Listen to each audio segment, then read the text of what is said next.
welcome back again sa aking channel.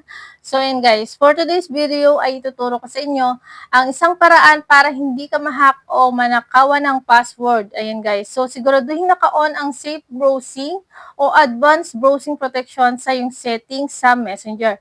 Nagsisilbi itong shield para harangan ang mga peking website at virus bago pa man ito masira ang phone nyo.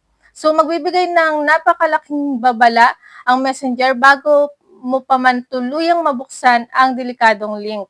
So kapag naka-on ng safe browsing guys at pinindot nyo ang isang link sa chat na mapanganib, hindi ito diretso sa website. Sa halip, haharangan ito ng Messenger at magpapakita ng pulang screen na may babala, gaya ng suspected phishing site. Ayan guys.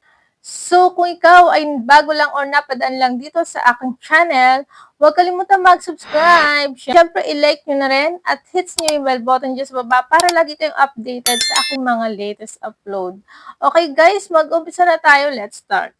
Una guys, buksan lang natin ang Messenger app and then pindutin ang menu sa ibaba. Tapos pindutin ang settings sa itaas. Ayan guys, so scroll down lang kayo at hanapin nyo ang privacy and safety. Tapos hanapin ang safe browsing. Then kailangan i-on lang natin itong advanced browsing protection.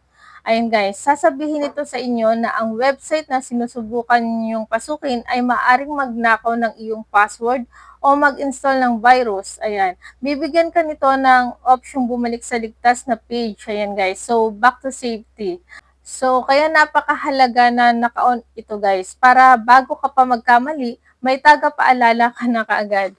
Ayan. So, kung nakatulong sa iyo ang video nito, huwag kalimutan mag-like, share, and subscribe. And kung may katanungan kayo, comment down below at sasagutin ko yan sa comment section. Kita-kits na lang ulit tayo sa susunod kong video. Thank you for watching. Bye!